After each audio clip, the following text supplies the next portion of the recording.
আসসালামু আলাইকুম। বর্তমান সমাজে কিছু লোক আল্লাহর অলিদের সান্নিধ্যে ওঠা বসা করেন। এই লোকদেরকে অপর এক লোকদের মুখ থেকে শোনা যায় এরা নাকি পীর পূজারী।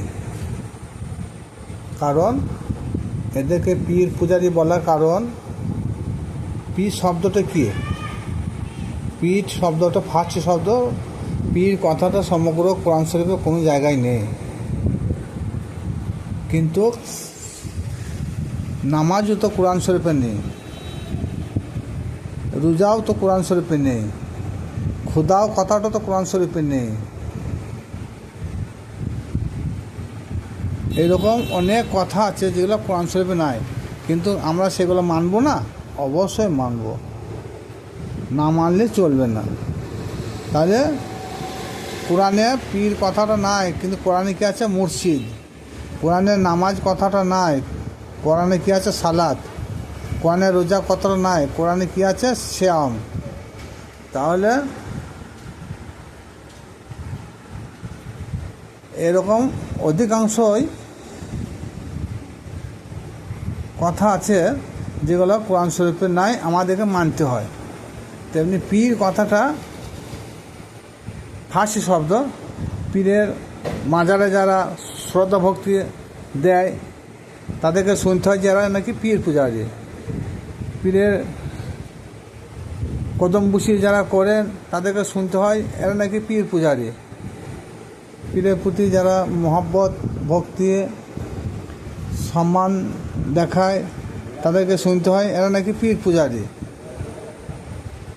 কিন্তু পীর কোনো মানুষের নাম নয়।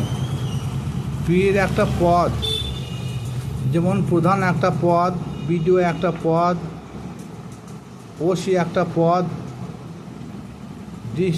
ডিএম একটা পদ,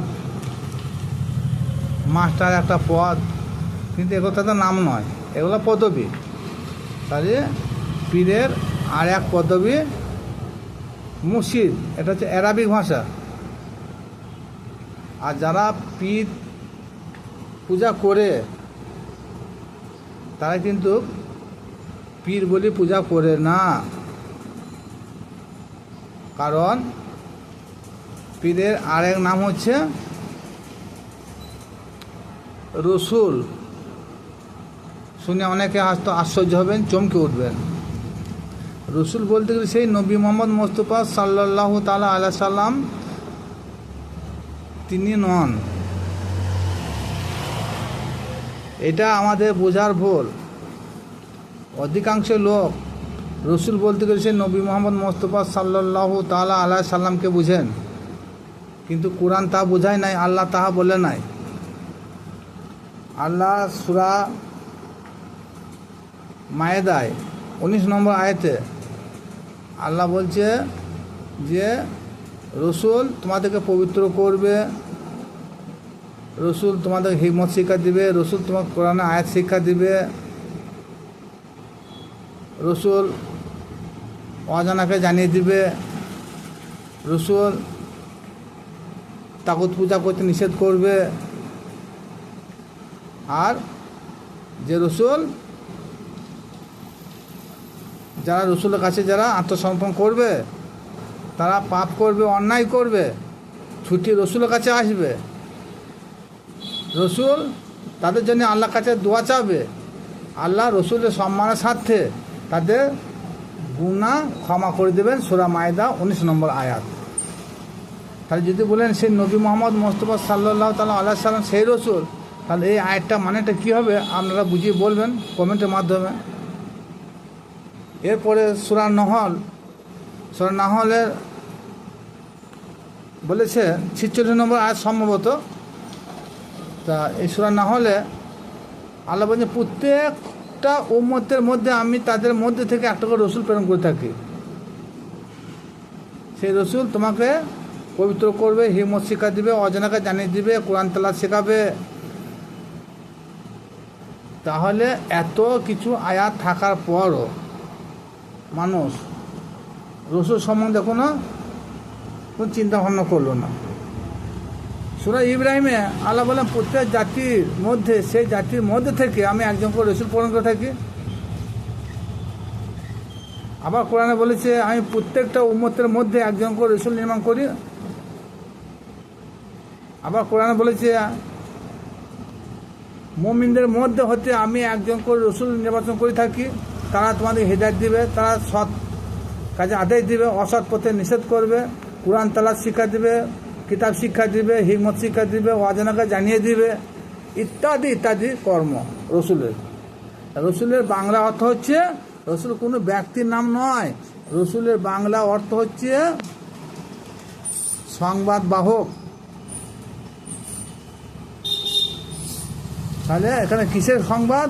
আল্লাহ যেটা বলেছেন সেই কথাগুলো মানুষের কাছে তুলে ধরা, যেটা জায়েজ বলেছে সেটা প্রকাশ করে দেওয়া, যেটা না জায়েজ বলে সেটা প্রকাশ করা, যেটা হারাম বলে সেটা প্রকাশ করা, যেটা হালাল বলেছে সেটা প্রকাশ করা। তাহলে রসুলের কাজ হচ্ছে আমাদের ভালো মন্দ, ন্যায় অন্যায়, হারাম হালালকে জানিয়ে দেওয়া আর হিকমত শিক্ষা দেবে। হিকমত শিক্ষা কোরআনে হয় না, হিকমত শিক্ষা একজন রসুল ব্যতীত হিকমত শিক্ষা দেওয়া হয় না। আর অজানা, এই অজানা সম্বন্ধে জানবেন। অজানা মানে সে যাহা জানা নাই, যাহা শুনে নাই, সেই যেটা জানিয়ে দেওয়া। এইটা জানতে গেলে এটা হকিগত মারফত লাইনে যেতে হবে, মানে অজানাকে জানিয়ে দেওয়া। এই হচ্ছে রসুলের কাজ। তাহলে যারা পীরের মহব্বত করে, পীরের সহবতে থাকে, পীরের হস্তচুম্বন করে, কদম বুসি করে, তারা কিন্তু একজন সাধারণ লোক ভেবে এইসব কর্মগুলো করে না। তারা ভাবেন কোরআনে আয়াত মোতাবেক আমরা কাজ করছি। সূরা আল ইমরান এখানেও আল্লাহ বলেছেন যারা আমাকে ভালোবাসতে চায় তারা যেন আমার রসুলকে ভালোবাসে। সূরা নিসা আয়াত নম্বর 80 আল্লাহ বলেন যারা রসুলের অনুসরণ করলো তারা আমারই অনুসরণ করলো, যারা রসুলের ভালোবাসলো তারা আমাকে ভালোবাসলো। এরপরে সূরা নিসা 59 নম্বর আয়াত, এখানে আল্লাহ বলেন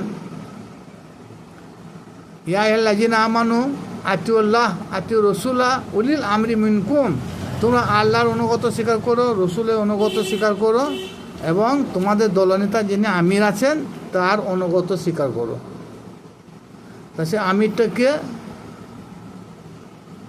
কলুল জামিল বলে একটা কিতাব আছে, মুহাদ্দিস আব্দুল হক দেহলভী তিনি লিখেছেন যে এই আমির বলতে পীর ও মুর্শিদকে বোঝানো হয়েছে।